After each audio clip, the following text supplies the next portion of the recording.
by leaving a comment below. If you enjoy this video, don't forget to like and subscribe. Have a wonderful day. Enjoy the story, everyone. Not every marriage begins with passionate kisses and intense nights. Sometimes, true love is born in silence, in awkward hugs, in glances that say, "I'm here." Even without knowing how to love properly, Emily married a sweet but distant man. Someone who loved her but didn't know how to show it. For a long time, she believed the problem was with her, that not being touched, not being desired, not being felt, was something she'd have to learn to live with. But everything changed one night. A night when he said nothing. He simply surprised her while she was cooking. What seemed like a simple gesture was the beginning of something much bigger, a slow, intimate, and profound transformation, an awakening that would show her that even the most closed hearts can learn to love with the body, the soul, and with genuine intentions. This story is not about perfection. It's about the power of patience, presence, and the daily choice to stay. From the outside, James seemed like the perfect husband. He was steady, respectful, and quiet. The kind of man who never raised his voice or caused a scene. People would often compliment Emily on how lucky she was to have married such a calm soul. But calm, as she had learned, could be a double-edged sword. And sometimes calm felt a lot like distance. They had been married for almost a year now, but in many ways, it still felt like they were dating carefully, cautiously, as if testing the waters before diving in. Their conversations were always polite, their routines smooth and harmonious. James never forgot to refill her coffee cup in the morning, or ask how her day had been. But behind the sweetness was a strange absence, a missing current, a silence she couldn't quite name but could feel every time she reached for his hand and found it resting passively in hers. When they were still dating, Emily had brushed it off. James had always been a bit reserved, a little shy. He wasn't the kind of man who would pull you into a passionate kiss under the rain or press you against the kitchen wall just because he couldn't resist. His affection was quieter. He bought her flowers for no reason, made sure her car had gas, and never let her carry heavy groceries alone. It was tenderness in small doses, but never intensity, never hunger. At first, that was okay. It even felt refreshing.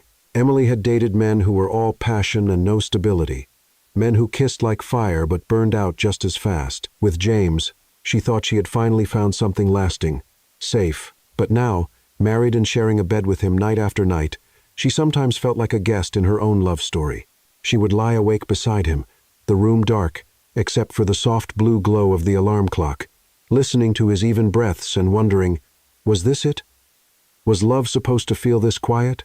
He rarely touched her without reason, a quick kiss before work, a hand on her shoulder if she looked tired, but never anything that made her feel claimed, desired, cherished. She ached for more, not just touch, but connection, that electric, something that made your stomach twist and your skin hum. Sometimes, she questioned herself.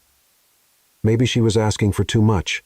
Maybe he showed love in his own way, and she was just too romantic for her own good. But deep down, she knew it wasn't about fairy tale expectations. It was about needing to be seen, to be wanted, and she had never truly felt that from him. Even on their wedding night, a moment she had built up in her heart as a turning point, a symbolic shedding of all hesitation, James had remained hesitant, distant. After the reception, they had walked into the hotel suite hand in hand. She had smiled, excited and hopeful. He had smiled too, a little nervously, and offered her a glass of champagne. They talked for a while, then changed into sleepwear and lay down side by side. Emily remembered how she had waited, heart thudding, giving him time to make the first move, but nothing came, just silence.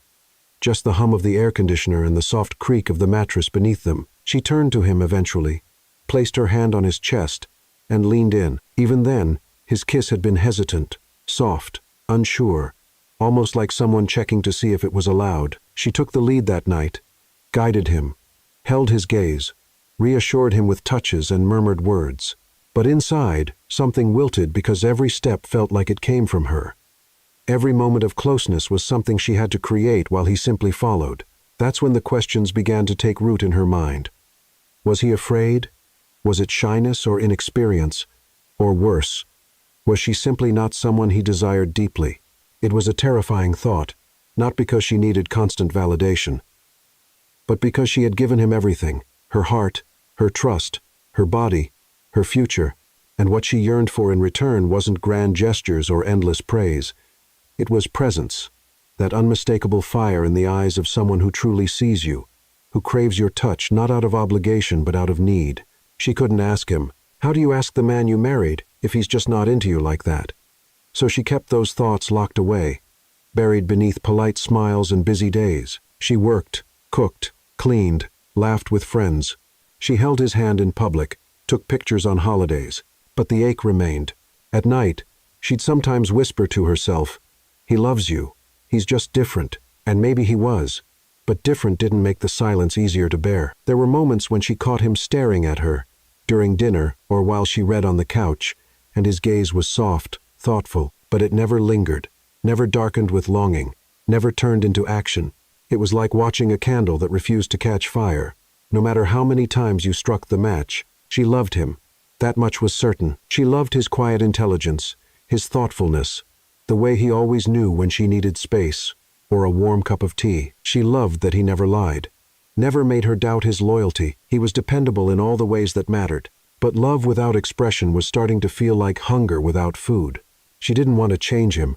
She just wanted to know if there was more inside him, a layer he had never shown anyone, a part of him that maybe even he didn't fully understand. Could love grow in silence? Could a heart that doesn't know how to reach still learn to hold? She didn't know, but she hoped that maybe one day he would look at her differently, touch her differently, that the careful man she married would surprise her, not with flowers or gifts, but with fire, with desire, with a whisper that said, "I've wanted you this whole time. I just didn't know how." She didn't expect miracles, but she longed for a moment, just one, where he reached for her, not because it was the right time, but because he couldn't wait another second. And something told her that moment might be closer than she thought. The wedding had been beautiful. Emily could still remember the scent of peonies filling the garden, the way the sunlight danced across James's face as he said his vows, the quiet emotion in his voice as he promised her forever. She had believed him, not just because of the words, but because James didn't say things he didn't mean. If he promised something, it was because he intended to keep it. And yet, when the doors to their honeymoon suite closed behind them that night, Emily felt a chill that had nothing to do with the air conditioning. The room itself was perfect. Candlelight flickered from the bathroom, where the tub had been drawn. A bottle of champagne sat chilling beside the bed, and soft instrumental music played in the background, like the soundtrack to a romance movie. James had thought of everything, down to the lavender petals sprinkled across the white linen. He smiled nervously, asking if she liked it. She said, "Yes, of course she did." But what she didn't say, what she was too afraid to say, was that she wasn't there for the aesthetics.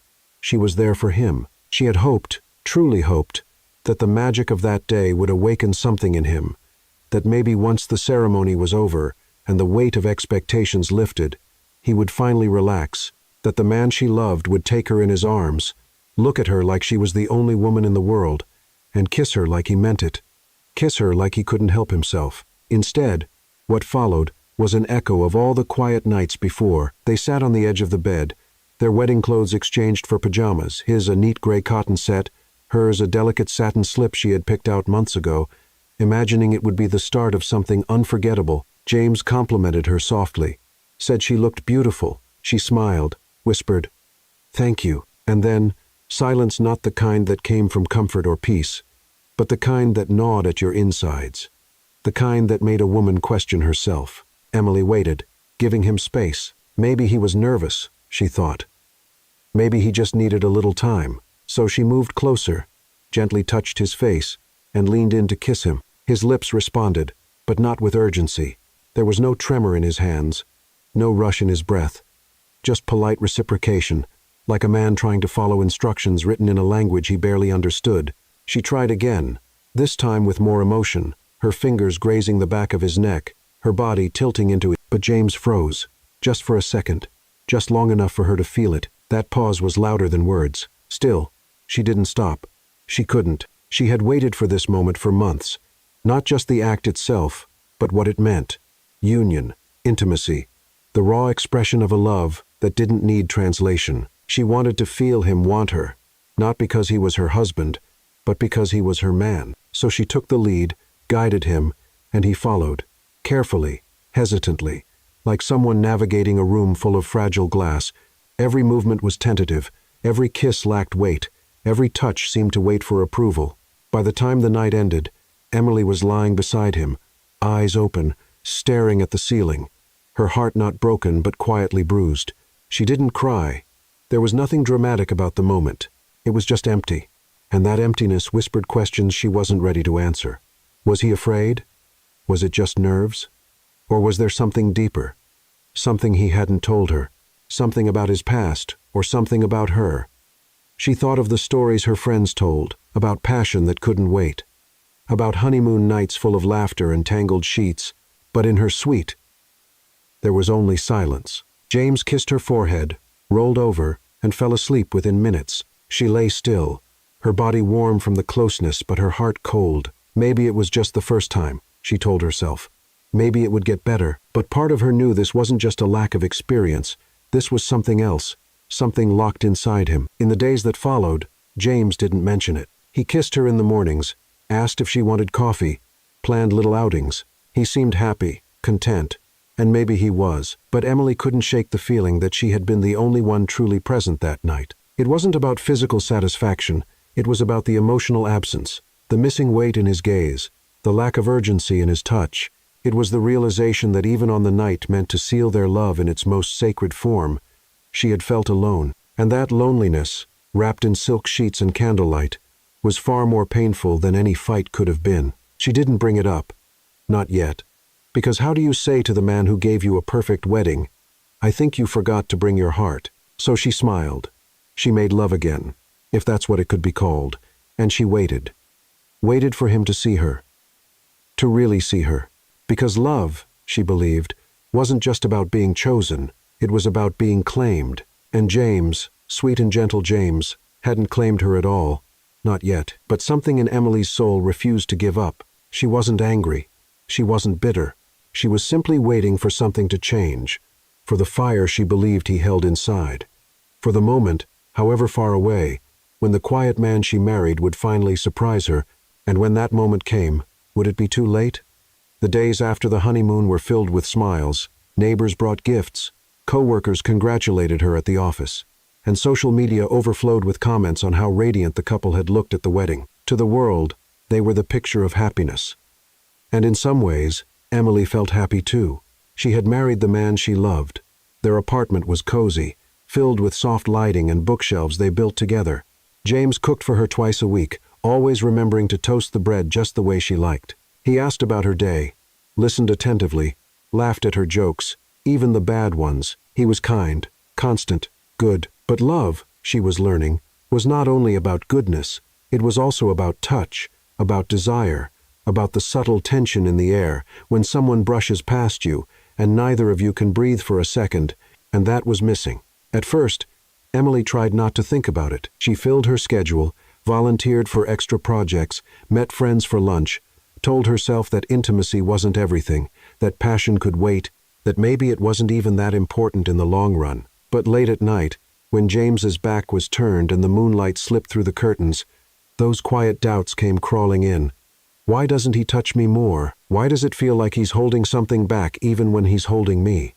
Emily wasn't angry. She was confused, because James wasn't cold, he wasn't indifferent. He looked at her with warmth, brought her tea when she was sick, and always remembered the anniversaries of small things, like their first date or the night he asked her to move in. But when it came to physical closeness, something shifted in him. He never reached for her first, never kissed her with hunger, never traced her skin like a man in love with the landscape of the woman he chose. And it wasn't just about sex, it was the lack of weight behind his gaze, the absence of hesitation that usually comes when someone wants you so badly they're afraid to touch you too fast.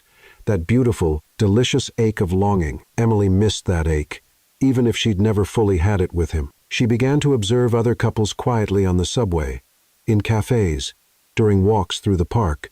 She noticed the way some men couldn't help but tuck a strand of hair behind their partner's ear, or how they rested their hands possessively, gently, on the small of her back. That invisible pull between two people who couldn't get close enough. She had never felt that with James. And the question that terrified her the most began to echo. Was it me? Was she not enough? Not beautiful enough? Not desirable enough? Had he made a mistake in marrying her? only to realize too late that the chemistry he thought would grow hadn't? She hated that thought. It made her feel cheap, foolish, and still, she couldn't shake it. She looked in the mirror longer than usual now, studied herself the way she imagined he might, her lips, her skin, the soft curves of her body. She tried different perfumes, let her hair fall differently, bought lingerie she never wore because, deep down, she wanted to be seen, to be chosen, not just as a life partner but as a woman. And James, for all his affection and steadiness, made her feel more like a companion than a lover. There were moments she thought of asking him directly, "Do you desire me?" But she couldn't bring herself to do it. She feared the silence more than the answer, feared seeing uncertainty in his eyes, feared hearing something she couldn't unhear. So instead, she waited and wondered. Sometimes, during dinner, she'd try to flirt, tease him gently, touch his hand with more intention. He'd smile, squeeze her fingers, and return to the conversation. Other times, she'd come out of the shower, wrapped in only a towel, hoping for that look in his eyes, the look that said, "You're mine." But instead, he'd ask if she wanted dessert. He was never rude, never dismissive, just distant, as if a wall stood between them that even he didn't know how to climb. She began to recall things from their dating phase that once seemed charming but now felt like red flags. How he never kissed her unless she leaned in first, how their first time together had been quiet, cautious, and largely initiated by her, how he had seemed grateful, almost overwhelmed, like a boy given a gift he wasn't sure he deserved. Was it possible he had never been with anyone before her? The idea struck her suddenly one night. They had never talked about it. She had assumed, like most people did, that he had his own history. But what if he didn't? What if James had lived his whole life watching love from a distance, reading about it in books, seeing it in movies, but never really feeling it? That would explain the shyness, the hesitation, the way he seemed almost startled whenever she reached for him. And the thought softened her. It gave her a new kind of hope because inexperience wasn't the same as indifference. A man who didn't know how to touch wasn't necessarily a man who didn't want to. Maybe he just didn't know how to begin. And if that was true, maybe she could help him. The thought came to Emily late one night when she was lying in bed beside James, both of them scrolling silently on their phones, wrapped in their own private worlds. The soft light from the screens illuminated their faces, casting shadows across the ceiling. They weren't arguing, they weren't disconnected, but they weren't connected either, and that was what haunted her the most. It wasn't that he was cruel or inattentive. It was that their marriage felt incomplete, like a song missing its chorus, like a dance with every step memorized but no music. She turned off her screen and stared at the ceiling, her body aching, not with desire, but with the weight of absence, an ache born from needing to be wanted, to be pursued, to be seen as more than a companion with benefits of routine.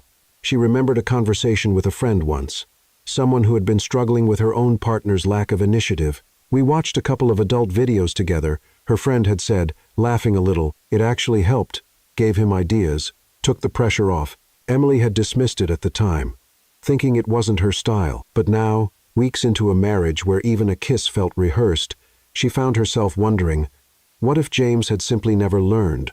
Not because he didn't care, but because no one had ever taught him. It was a radical thought, a private, unspoken possibility, one she hadn't dared fully consider until now. Maybe his hesitancy wasn't rejection, but confusion. After all, sex wasn't something people learned in school or mastered by reading novels. It was messy and vulnerable, and most people stumbled their way into it through trial, error, and a bit of awkward courage. But what if James had never had those chances? What if no one had ever made him feel safe enough to explore that side of himself? And suddenly, Emily didn't feel frustrated anymore. She felt compassion. She turned slightly, watching him scroll through some photography blog, his brow furrowed in concentration, his thumb moving steadily across the screen. He looked peaceful, calm, and untouched. She hesitated, her heart thudding against her ribs. Was this a crazy idea? Would he be offended? Would he think she was accusing him of being inadequate? Or worse, would he feel ashamed? But then again, hadn't they already been stuck in a quiet dance for too long? How much longer could they pretend that everything was fine when both of them knew something was missing? So she took a deep breath and spoke. "Hey," she said softly, almost casually. James glanced at her, smiling. "Yeah?" She hesitated again, choosing her words carefully. "I've been thinking, Maybe we could try something new. His smile didn't fade, but his eyes narrowed slightly. Curious. Like what? She tried to keep her voice light. I read somewhere that some couples watch, adult videos together, as a way to learn, to open up, to talk about things they like, things they never thought to try. James blinked, surprised. Really? Emily nodded. Her voice even, yeah. Not as something dirty or awkward, more like a starting point for us, just to explore. There was a pause. And then something flickered in his expression, not offense, not shame, curiosity. He looked at her a moment longer, then said slowly, "I've never done that before." "I figured," she replied gently, "and that's okay." He nodded, thoughtful. "You think it would help?" "I don't know," she said honestly. "But I think it might be easier than trying to explain things with words. Maybe it could show what I mean when I say I want to feel close, wanted, desired." There was a long silence between them, not uncomfortable, just full. Then, quietly, he said, "Okay, let's try." Emily felt a rush of something warm bloom in her chest. Relief, gratitude, maybe even hope. She reached for the remote and pulled up a streaming app, not one of those flashy, aggressive sites, but a softer, more artistic platform she had researched earlier. Out of curiosity, it felt less threatening somehow, more human. She didn't want to shock him. She wanted to invite him. They sat close, side by side, watching the screen. At first, it was awkward. James shifted uncomfortably, clearing his throat once or twice. Emily kept glancing at him, unsure if she had pushed too far. But then something changed. She saw his posture relax. His eyes lingered. His breathing shifted not in a crude or wild way, but with interest, focus. As if he was studying something unfamiliar but important, and when he looked at her, really looked at her, there was something new behind his gaze, awareness, desire, and a hint of vulnerability. Emily's heart pounded, not because of what was on the screen, but because of what was beginning to flicker between them. A new thread, a new possibility. He reached for her hand, laced his fingers through hers, and for the first time since their wedding night, she felt chosen, not by default, not out of duty, but chosen. James didn't say much that night, but when the video ended and they turned off the screen, his hand didn't let go of hers. And when he leaned in to kiss her, slowly, tentatively, there was a new weight behind it. A spark, small but real, and Emily knew something had begun. Emily woke the next morning with a quiet sense of something having shifted, though she couldn't quite name what. The sun filtered gently through the blinds, casting soft golden lines across the floor. James was still asleep beside her, his face relaxed, his breath steady.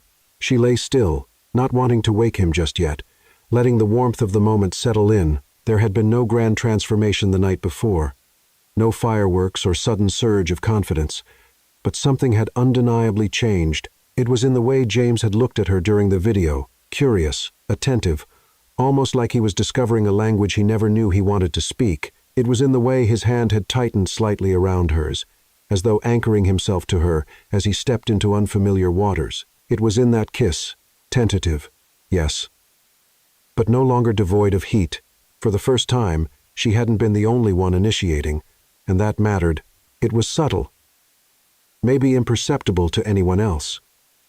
But Emily felt it deep in her bones. James had crossed an invisible line, one that had held him back for months, maybe even for years. Later that morning, as they sipped coffee at the small kitchen table, he glanced at her over the rim of his mug. "About last night," he began. She looked up, gently. "Yeah?" He paused, searching for the words. "It wasn't what I expected. I mean, I thought I'd feel awkward or embarrassed, but I didn't." Emily smiled, relieved. "I was a little nervous, too." He nodded. "But man, it made me think, there's so much I don't know, so much I didn't realize I'd never learned. I guess I assumed intimacy would just happen, that I'd figure it out naturally once we were married." She reached across the table and touched his hand. "There's no rule book, James. Everyone learns at their own pace. I'm just glad you're open to trying." He held her gaze for a moment. "I want to be better at this. Not just for you. For us. I didn't realize how much I'd been holding back." His voice caught slightly, like the admission was heavier than expected. Emily squeezed his fingers. "You're not alone. We're in this together." There was something beautiful in the rawness of the moment. No performance, no expectations. Just two people finally beginning to speak a language they had danced around for too long. That night, things felt different. They didn't put on a video this time. Instead, they talked. James asked questions. Simple, sincere ones. What she liked. What made her feel close. What she wished he'd do more of. Emily answered with honesty, but without pressure. She didn't want to overwhelm him. She wanted him to feel safe, safe enough to be bold, and he was not suddenly, not all at once, but slowly, intentionally. When he kissed her that night, there was a quiet urgency behind it, not polished or practiced, but real. She felt his hands tremble slightly as they touched her waist, his breath catch when she whispered something in his ear. He was learning, not just how, but why touch mattered, why presence mattered, why she had been aching for this, not out of neediness, but out of longing to be seen, claimed, wanted. She didn't lead this time. He did, clumsily at first, like someone walking through a room with the lights off. But with each step, he grew steadier. His kisses grew deeper, his touch more confident. He explored her with curiosity, reverence, and something else, something he hadn't shown before, desire. And Emily responded, not with instruction, but with encouragement, with soft moans, approving sighs, fingers tangled in his hair, not to guide him, but to let him know he was doing just fine. By the time they lay in each other's arms, limbs tangled and breath still shallow, Emily felt a peace she hadn't felt in months. Not because everything was suddenly perfect, but because something had finally begun. The next few days felt lighter. James was more physically present, not in grand, sweeping ways, but in subtle, steady gestures. A hand on her lower back as they moved through the grocery store, a kiss on the side of her neck when she stood at the sink, a playful brush of his fingers along her arm while watching a movie. Emily noticed every touch, every glance. She didn't need him to become someone else. She just needed him to show up fully. And now, piece by piece, and it made her fall in love with him all over again. Not for who he had been, but for who he was choosing to become. She hadn't realized how lonely she'd felt until the loneliness started to lift, like fog burning away under morning sun. One night, as they were getting ready for bed, James came up behind her and wrapped his arms around her waist. She was brushing her teeth, hair pulled back, wearing an old, oversized t-shirt, not exactly lingerie model material. Still, he kissed her shoulder and said softly, "You're so beautiful." She turned, toothpaste still in her mouth, and gave him a surprised look. He smiled. "What? Can't I admire my wife?" Emily laughed, rinsed, and leaned into his chest. "You can, just don't stop." He didn't. And she knew then. It was just the beginning. The transformation didn't happen all at once. It unfolded slowly, like the first signs of spring after a long, quiet winter. But Emily noticed it, not in fireworks or declarations, but in the way James began to reach for her when he thought she wasn't looking, in the way his fingers lingered a little longer when they touched, in how his eyes, once kind but distant, now held something deeper, something she had waited so long to see. Hunger. It was a Thursday evening, ordinary by all appearances. They had made dinner together, roasted chicken, sweet potatoes, a salad with too much lemon, just the way Emily liked. James opened a bottle of wine, and they sat at the kitchen table, talking about everything and nothing. There was laughter, easy and warm. He teased her gently about the way she always had to organize the fridge after grocery shopping. She rolled her eyes but smiled, knowing he was right. And all the while, a quiet current buzzed between them, not loud, not urgent, but alive. After dinner, they cleaned the kitchen together. Emily tied her hair into a loose bun, humming to herself as she rinsed plates. James stood beside her, drying dishes. It was domestic, simple, but something in the air had changed. He bumped her hip with his, playfully. She looked at him over her shoulder, amused. "Careful, sir, that's sacred dishwashing territory." He didn't reply with a joke. Instead, he leaned in slowly and kissed her shoulder. A soft, unhurried kiss. Then another, a little higher, and another. Brushing the curve of her neck, she froze, not in discomfort, but surprise. Because it was new, unprompted, unscripted. "Deliberate, James?" she asked softly. He rested his forehead against the back of her head, his voice quiet. "I think about you all the time.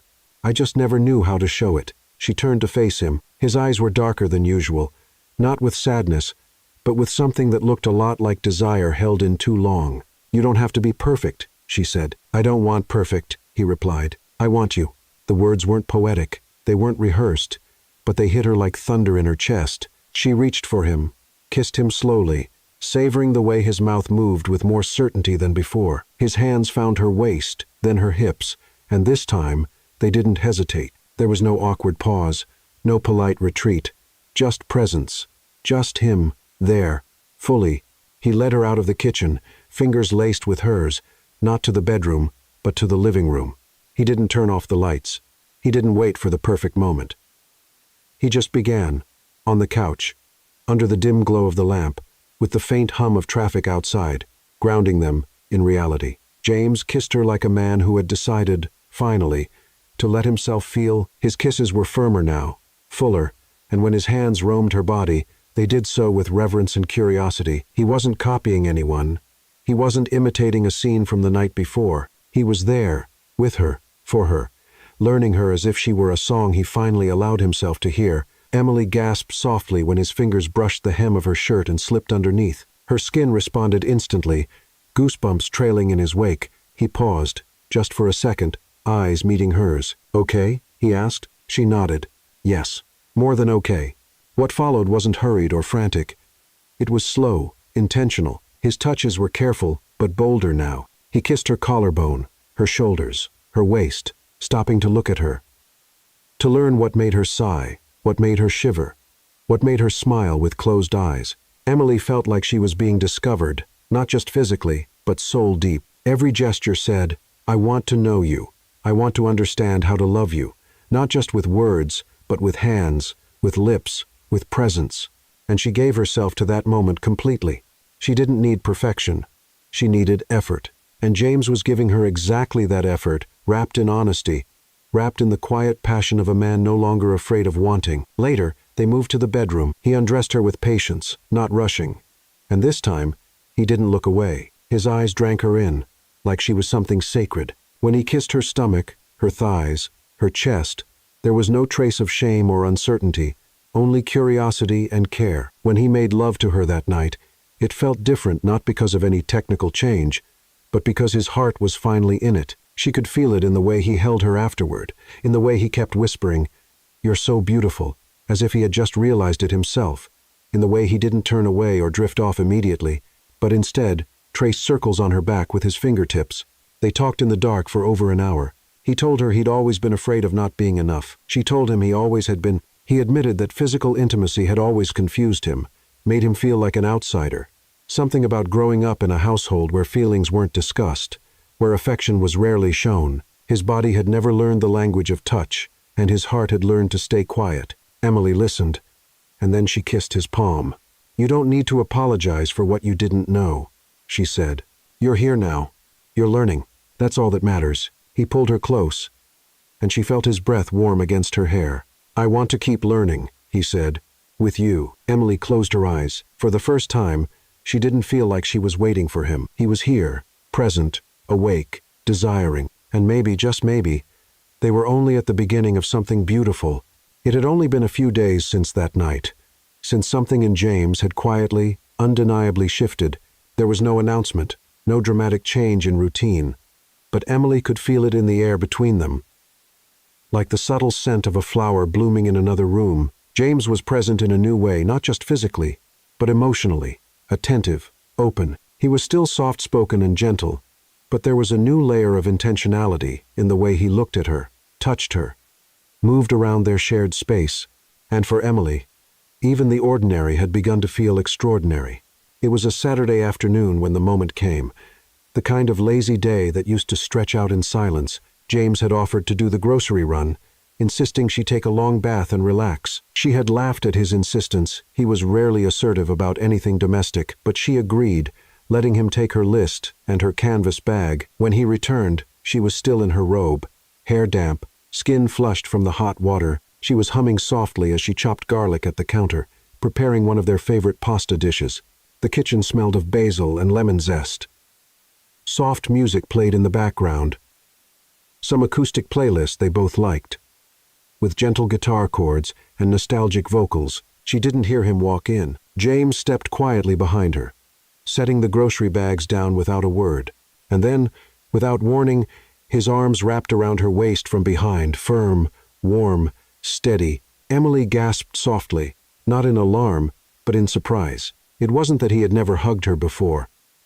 But this was different. This was unprompted, unscripted, real.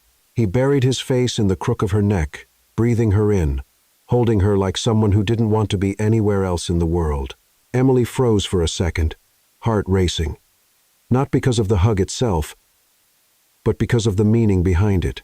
This was affection without instruction, desire without a nudge. She reached up, covering his hands with hers. "What's this for?" she whispered, a smile blooming on her lips. He didn't answer right away, just tightened his grip slightly, pressing a soft kiss to her neck. "For you," he finally said, just because. She turned her head enough to glance at him, meeting his eyes. There was something different in them now, still calm, still gentle, but no longer uncertain, no longer distracted.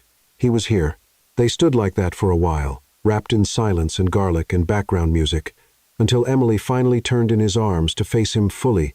"You're getting good at this," she said, teasing gently. James chuckled, brushing a strand of hair from her cheek. "I've had a great teacher." The flirtation was light, but the emotion beneath it was deep. Emily reached up and touched his cheek. "I missed this.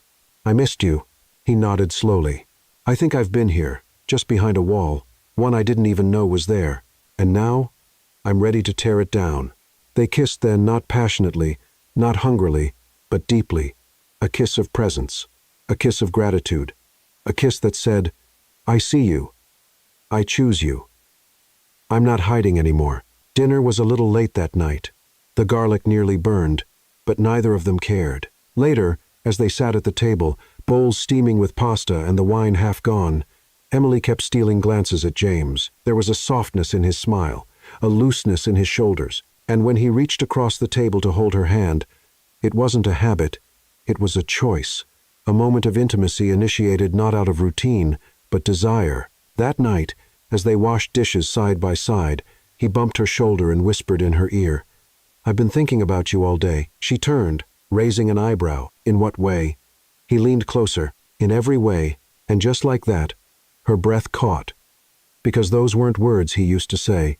He had once struggled to express even the simplest affection, and now here he was, whispering things that made her heart flutter, holding her in the middle of the kitchen like they were the only two people alive, kissing her neck just because he felt like it. It wasn't about grand gestures. It was about this moments like this. Real, grounded, intimate. Later that night, they lay on the couch, her head on his chest, legs tangled, the television playing something. Neither of them was really watching. James ran his fingers slowly through her hair. "I didn't know how much I needed this until I started losing the fear of it," he said. Emily tilted her head. "Fear of what?" He hesitated. "Fear that I'd do it wrong, that I'd disappoint you, that I'd never be the kind of man who could make you feel so wanted." She sat up slightly, touched his chest. "You already are, just by being present, just by trying." He pulled her close again. "I want to keep surprising you." Emily smiled against his shoulder. "You already have." But as she closed her eyes, heart full, she couldn't help but wonder, what other surprises did he have in store? Emily was distracted, folding some clothes in the bedroom, when she noticed that James was taking longer than usual downstairs. She heard some footsteps, a brief sound of running water, then silence. She found it curious but didn't worry. She was becoming more accustomed to the small mysteries that James began to create since that night in the living room. Since the first genuine gesture of desire, something inside him seemed to have awakened not a burst of uncontrolled passion, but a silent decision to be present, to learn, to surprise her, not with flowers or expensive gifts, but with sincere gestures, small but full of meaning. And that night, she would feel it like never before. "Love?" she called from the bedroom door, stepping down the first 2 stairs. No answer. The house was dimly lit, and there was a different scent in the air, lavender, vanilla, something soft and enveloping, as if the atmosphere itself had become an invitation. It was then that she saw it. At the bedroom door. A small note, taped with a piece of tape. "Close your eyes. Trust me." Emily smiled, feeling her heart race, not from fear, but from curiosity, and an emotion she hadn't expected to feel again. Anticipation, The kind that only happens when someone cares about the details for you. When someone thinks about your pleasure before their own. She closed her eyes, just as the note had asked. "I'm here," James said, his voice soft, near the stairs. She heard his steps, then felt his fingers gently touch her hand. "Come with me." He guided her down the hallway calmly, and Emily noticed the change in the room's temperature, the warm comfort of the bedroom, the soft texture of the rug under her bare feet, and then he stopped. "Open your eyes." Emily opened her eyes and almost held her breath. The bedroom was transformed. Curtains drawn, soft yellow lights not from the ceiling, but from dozens of small candles safely placed on shelves, tables, and windowsills. On the floor, rose petals scattered gently. There was a low, instrumental playlist playing, like a soundtrack to a moment only they would understand. In the center of the bed, a new, white, immaculate sheet. On top of it, a small bottle of body oil, and beside it, another note, written with the same calm handwriting. "Tonight, I just want to take care of you." Emily brought her hand to her mouth, moved, not by the obvious romance, but by what the gesture meant. James was there. Fully, for the first time, he had taken the lead in an intimate moment, and he had done it thinking of her, her pleasure, her well-being. "You did all this?" she began. But he interrupted her with a shy smile. "I just thought about how I'd want you to feel special, safe, loved." Emily didn't answer.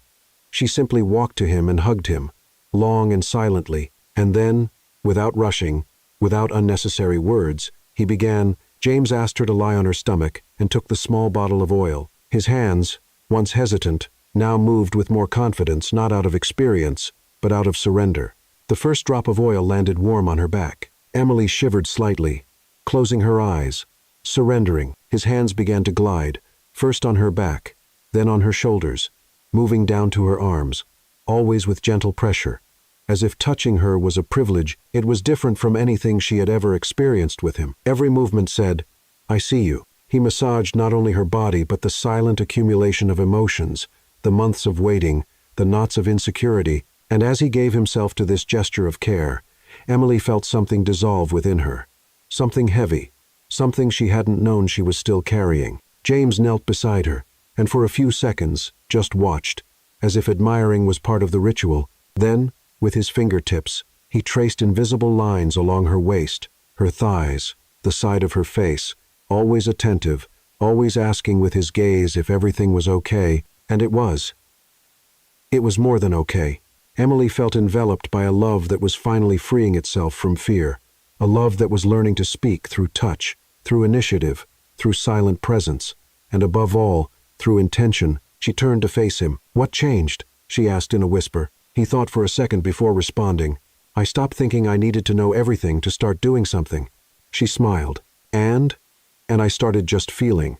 With you, for you." They kissed then, right there, with delicacy but firmness. James was discovering his own rhythm, one that didn't come from manuals or videos, but from sincere observation, from a real desire to please her, to connect. And that night, when they gave themselves to each other, there was no choreography. There was presence. He caressed her body as if thanking her. She surrendered as if trusting. And between kisses, caresses, and silent smiles, Emily felt her heart warm with something new, a certainty that had taken time to arrive but was now settling firmly. He's here, with me, by choice, by love. Fully. And still, as she fell asleep in his arms, a soft question lingered, suspended in the air. If this is the beginning, how far could we go together? Emily woke up before the sun, wrapped in the warmth of James's arms. The room was still dark, except for a faint bluish light filtering through the cracks in the curtains. His breath was steady, his chest rising and falling in a serene rhythm, and his hand rested on her waist, like a silent anchor. She didn't want to move. She didn't want to break that moment. There was something sacred in it. Not just the contact, but what it represented. That hand resting on her was no longer a mechanical or insecure gesture. It was presence, choice, bond. As if even while asleep, he was saying, "I'm here. I'm not going anywhere." Emily closed her eyes again, and for a moment remembered the early weeks of their marriage, the heavy silences, the timid touches, the doubt that ate away inside her, even when she smiled on the outside. And now he was there, changed not because she demanded it, but because he decided to learn, he decided to feel, he decided to love fully. When James woke, the first thing he did was pull her closer. With his eyes still closed, he kissed her exposed shoulder and murmured something inaudible. Emily smiled, a smile that came from her chest, not just her lips. "Good morning," she said. Turning to face him, he opened his eyes slowly, still sleepy, but with that new spark she was still getting used to seeing. "Good morning, my love." It wasn't the first time he had called her that. But that morning, it sounded different. As if every word was imbued with truth, with desire, with a silent intention. They lay there, looking at each other, no rush, no need to fill the space with conversation, and when their lips finally met, it was as if the world disappeared for a moment. James kissed her with a kind of attention she had never felt before, as if every movement was chosen, as if he was writing something with his mouth, a letter without words, made only of feeling. His hands began to explore her body with tenderness, but also with a new kind of firmness. There was no hesitation anymore. He knew where she was sensitive, where she trembled, where she relaxed, and more than that, he wanted to know, with patience, with surrender, with love. Emily felt every touch, not only on her skin, but deep inside her soul. It was as if, finally, their bodies had stopped being barriers and had become bridges. As if, for the first time, the physical was not separate from the emotional but completely intertwined. When he hugged her from behind, slowly caressing her waist, she closed her eyes and took a deep breath. Her body responded naturally, effortlessly, as if they were dancing to a song they both knew, even without having rehearsed it. James kissed every inch of her skin with reverence, and she felt that in that gesture there was more than desire. There was gratitude. There was regret for the times he had pulled away. There was a silent promise. "I see you now, and I want to keep seeing you." As they united in that new, intimate encounter, there was no rush, no concern for perfection, just touch, skin, breath, connection, and tears. Yes, tears from Emily, but not from pain, from healing, because in that moment, she wasn't just being loved, she was being felt, with all her layers, with all her pain and desires, as if, finally, her soul had found space to rest in the arms of someone. When it was over, she lay on his chest, feeling his heartbeat, strong, as if it wanted to speak. James ran his fingers through her hair, drawing invisible lines on her scalp, and then, in a voice almost shy, he whispered, "I never thought I'd be able to surrender like this." Emily lifted her head and looked at him. "And now?" "Now, I don't want to stop." She moved closer, their noses almost touching. "This is love." James nodded. "I know, because now I feel it." They spent the rest of the morning together, having breakfast in bed, laughing, exchanging soft caresses, talking about memories they'd never had the courage to share. He told her about his childhood, marked by a silent home where touch was rare, and love seemed more like a responsibility than an expression. She spoke about her thirst for connection since adolescence, and how she always felt that loving was something to be felt with the skin, not just spoken. And there, in the messy bed, amidst crumbs of bread and leftover strawberries, something even bigger was forming. It wasn't just sex, it was intimacy. It wasn't just warmth, it was home. And as the afternoon advanced and the sun streamed through the cracks more forcefully, Emily looked at James and, for the first time in a long time, didn't wish for anything more, because she had everything. And yet, a sweet and restless thought whispered in her chest. If this depth is possible now, what else still awaits us on the journey? What started as a shy awakening gradually transformed into a dance that became more and more in tune, not because Emily and James had memorized steps or learned formulas, but because, finally, they were listening to each other, not with their ears, but with their bodies, with their skin, with their hearts. Their intimate relationship was no longer a silent or tense field. It had become a living territory, full of nuances, where desire and affection met with freedom. With every new touch, every night spent together, Emily realized clearly. James hadn't just learned to surrender. He wanted to surrender, and that made all the difference. The nights began to have a different rhythm. There was no longer that anxiety hidden in his gaze, or that hesitation in his gestures. He touched her naturally, with desire, with genuine pleasure, and more than that, with intention. Emily saw in his eyes a glow that hadn't been there before, a kind of silent confidence, as if he had discovered that loving physically was also a way of speaking, and he was learning to speak fluently. One night, after a simple dinner on the balcony, they sat on the couch to watch a movie, but the movie never started. A lingering look, a shy smile, and the touch of his fingers on her legs were enough for the world around them to disappear. He kissed her slowly, deeply. His hands explored every curve of her body with patient tenderness, not the kind that hesitates, but the kind that respects. And she, feeling his touch, knew that he was no longer the same man from weeks ago. He wasn't the James who just touched her with doubt. He was the James who delighted in touching her, who discovered pleasure in provoking pleasure, who understood that affection could be an invitation, but it could also be a response. And in his eyes, Emily saw something even more precious: presence. Because now, every time they were together, he was there whole, surrendered, attentive, as if every touch were a prayer and every sigh a response. The sexual relationship between them stopped being a reserved, silent, almost shy moment and became something alive, spontaneous. James began to take initiative, not only in the bedroom, but in unexpected moments.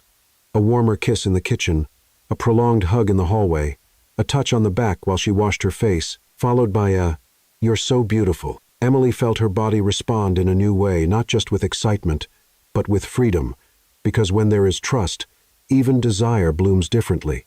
And now, there was trust in every look, in every whispered smile between kisses, in every word spoken in the dark. James also became more verbal, not with long phrases, but with short declarations that carried immense power. "I think about you all day. Your scent calms me. I want you now. Just you." Each of these sentences was like a key, unlocking doors of pleasure in her that had never been touched with such delicacy. And the most surprising part, he did it effortlessly, because it didn't come from obligation. It came from connection. They learned to laugh together during their most intimate moments. Sometimes when things didn't go as expected, when a movement was awkward or a kiss turned into a laugh, they didn't get frustrated. They just laughed and then kissed again. Even more connected, even more complicit. Emily realized that now they were dancing to the same rhythm, not because someone was leading, but because they were synchronized by the desire to make it work. James began to anticipate her desires. He knew when she wanted more slowness, when she needed silence, when the touch should be firmer. He read her like she was a book he didn't just love, but respected. And in return, she surrendered without fear. The trust grew. The surrender became deeper and deeper. And with that, something new was born, a sense of partnership in pleasure. It was no longer about who gave and who received. It was about sharing. James began to ask more. "What do you feel when I do this? Do you want me to keep going? Are you enjoying it this way, or would you prefer something different?" But the most beautiful part was that these questions didn't come with shame or insecurity. They came with naturalness, like someone wanting to understand the other's language and not just dominate. Emily felt that, over the weeks, they had created a new way of loving, one that didn't come ready-made from the outside, but was built right there, between four walls and two naked hearts. One night, exhausted after a long workday, they lay side by side, and James simply stretched his arm out and said, "I just want you here, like this. That's enough for me." And she lay on his chest, feeling his heart beat calmly, and thought, maybe this is what I've always wanted. A love that knows how to touch, but also knows how to stop and just stay. In the days that followed, their harmony solidified. James didn't need videos, scripts, or tips anymore. He now knew what worked for them, because he had learned in the most sincere way, by observing, asking, trying, listening. And Emily knew. Loving someone like this isn't about finding perfection. It's about finding someone willing to evolve with you, in the soul, in the body, and in the touch. But what she didn't expect was that the next touch that would change everything wouldn't come from his hands. It would come from life itself, which was already growing inside her, silent, small, and miraculously present. Emily's body started changing before she even consciously noticed. First, it was the sensitivity in her chest, then a slight exhaustion that followed her even after a full night's sleep. She blamed the workload, the unseasonably warm weather, the intense routine, but there was something else, something silent, something alive. She began to suspect when she lost her appetite for her favorite coffee, a rich blend that she and James used to prepare every morning. On the fourth consecutive day she turned it down. He furrowed his brow and asked, "Are you okay? I've never seen you say no to your coffee." Emily shrugged, trying to joke it off. "Maybe I've developed a more refined taste." But inside, her heart raced. That night, lying next to James, she felt her body warmer, her senses sharper. His touch was still a balm, but something inside her felt different, as if her very skin was preparing for a new role. It was by the end of that week, alone in the bathroom, that the test confirmed it. 2 lines. Clear. Definitive. Emily felt the world spin for a few seconds. She sat on the edge of the bathtub, the test in her hand, her heart beating in her chest like it wanted to leap out. Tears came before the smile even appeared. She didn't know if she was ready, but she was happy and scared and incredibly moved, because there, in front of her, was more than a result. There was a promise, the fruit of everything they had lived, the silent struggles, the touches learned, the glances that had finally become true. Inside her now, there was the deepest symbol of connection 2 bodies and 2 souls could create. She decided to wait until Sunday to tell him. She prepared a simple dinner with the dishes James loved the most. She dimmed the lights in the house, just like the nights when he used to prepare surprises for her, and in the center of the table, beside his napkin, she placed a small white box with a ribbon. "What's this?" he asked, smiling as he noticed the unexpected gift. "Open it," she said, trying to keep her tone light but with her eyes already teary. Inside the box was a tiny pair of light gray baby shoes and a handwritten note. "Our love now has one more heartbeat for us." James went silent. Time seemed to stop. He looked at the shoes, then at her. "Emily," he murmured. She nodded, tears already streaming. "Yes, I'm pregnant." He put his hands to his face, his eyes wide and moist. Then he stood up, went to her, and embraced her with a strength she had never felt before. Not a physical strength, but an emotional one. A total surrender. I don't know what to say," he whispered, his voice choked. "You don't need to say anything. Just stay with me here." He knelt in front of her, placing his head on her belly, as if he wanted to listen to what was barely forming inside. And in that gesture, Emily saw everything she needed. James was no longer the man afraid of touch. Now he was touching the invisible, what had yet to be born. In the days that followed, he dove into the newness with the same care and surrender with which he had learned to touch her. He studied the symptoms, prepared fresh fruit for breakfast, carried the shopping bags without letting her touch anything heavy. But more than that, he observed her and admired her.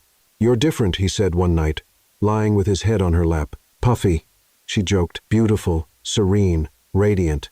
He replied without hesitation. Emily ran her fingers through his hair. "Sometimes, I still wonder if all of this is real." He looked at her. "Serious. I do too. But then I remember how much we fought to find each other, and I think maybe love really does start like this, confused, shy, full of stumbles, and then it blossoms." Emily smiled, feeling the baby move gently for the first time. It wasn't pain. It was like a touch from the inside, a nudge, a reminder. They were ready. And even with all the fears, with all the uncertainties, there was a peace in the air, as if, finally, they were home, not the home of walls and windows, but the one built in an embrace, in a look, in shared silence. James began to talk to her belly almost every night. "Hi, little one. This is Daddy. I promise I'll learn everything you need me to, and love you every day." And every time he did that, Emily knew. The man who once feared showing love now overflowed with it. And although there was still one final chapter to live the birth of that little life, Emily already felt that, in some way, they had been reborn too. But she still didn't realize that the newly born love would gain a name, and that this name would become the strongest link between her and James. 6 months later, the garden was in full spring bloom. The flowers that Emily had planted with her own hands and that James carefully had learned to water every Sunday were now blossoming with color and life. Butterflies danced among the lavenders, and the sound of children's laughter from the house next door mingled with the birdsong, creating a soft soundtrack for a new beginning. It was the day of the birth not just of a daughter, but of a new story. James had stayed up all night at the hospital, sitting by Emily's bed, holding her hand with firm fingers and a gaze full of tenderness. He didn't try to control the situation. He didn't hide his emotions. On the contrary, he cried, smiled, trembled. He was vulnerable like never before, and it was beautiful to see. Breathe with me, he whispered between contractions. I'm here. It's all going to be okay. And it was. Sophia was born at noon, with her eyes closed and a loud cry, a small sound, but powerful, as if she was saying, I'm here, and you're already mine. When the doctor placed her on Emily's chest, she cried silently, stroking the small head, feeling the warmth of that tiny body that had grown inside her. James couldn't stop looking. She's perfect, he repeated, as if it were a mantra, and she was. But what moved Emily the most in that moment wasn't just the miracle of life. It was the miracle of transformation. James, the man who once feared even touching, was now holding that little life with firm hands and eyes full of love. He kissed the baby's forehead, as if he had known her for years, as if, somehow, he had always known she would come. During the first days at home, the couple discovered a new kind of intimacy, the kind that is born from shared exhaustion, sleepless nights, and the small daily victories. The first bath, the first smile, the first attentive look from the baby who seemed to absorb everything. Emily, even exhausted, felt complete. She watched James walk through the living room with Sophia in his arms, humming softly, made-up songs, and she knew that the man standing before her was no longer the same one she had married. He had blossomed. Each gesture showed a love built with patience, with choices, with courage, a love that hadn't come ready-made, but a love that had come true. One Sunday afternoon, while Sophia slept in her crib, Emily and James sat side by side on the couch, hands intertwined. The house was quiet, but not the same kind of silence as before. It was a living silence, the kind that exists between two people who no longer need to explain themselves. We've come this far, she said, emotionally, and everything is still just beginning, he replied. Emily rested her head on his shoulder. I look at you now and see everything I prayed for when I felt alone. James kissed her forehead. I look at you and see the woman who taught me what true love is, without haste, without demands, just with presence. She smiled, with teary eyes. Do you love me? He looked into her eyes. More than ever, in every possible way, and in every way I will still learn. That was the answer her heart had always been waiting for, not because it was grand, but because it was real. Their relationship wasn't perfect. There would still be difficult days, arguments, long nights, but now, there was a foundation that supported everything. Truth, surrender, and mutual growth. And there was Sophia, the living proof that love, even when it starts shyly, can become immense. Emily looked out the window at the garden. The afternoon sun gilded the leaves, and a light breeze swayed the tree branches.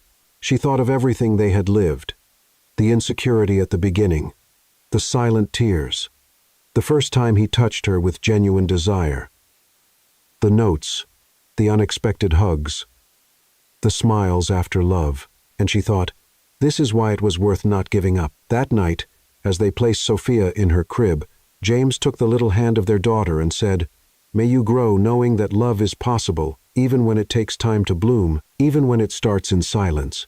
It always finds a way. Emily looked at him with tenderness. You became the man who was always inside you. You just needed to believe you could let him out.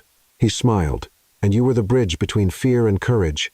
They embraced, lingering, and finally, as they turned off the lights and lay down together, Emily thought, if true love exists, it looks like this, with a house made of arms, with promises whispered in the dark, with a baby breathing peacefully in the room next door, and with two hearts that, after so many silences, learned to beat together, but there was still something she didn't foresee. How many other forms could this love still take? Love doesn't always come like it does in the movies, full of promises, passionate kisses, and sunset declarations. Sometimes, it arrives shyly. It arrives as silence between two bodies, as a hesitant touch that doesn't yet know what to say. But when there is presence, when there's the courage to stay, even without knowing exactly how to love, love blooms. It grows between simple notes, hugs in the kitchen, eyes that learn how to truly see. James wasn't born ready. And Emily didn't demand perfection. She just stayed, believed, waited, and he chose to learn. With her. For her. In the end, it wasn't the wedding, the honeymoon, or the vows that changed everything. It was the simplest gesture, the unexpected touch, the hug that said, "I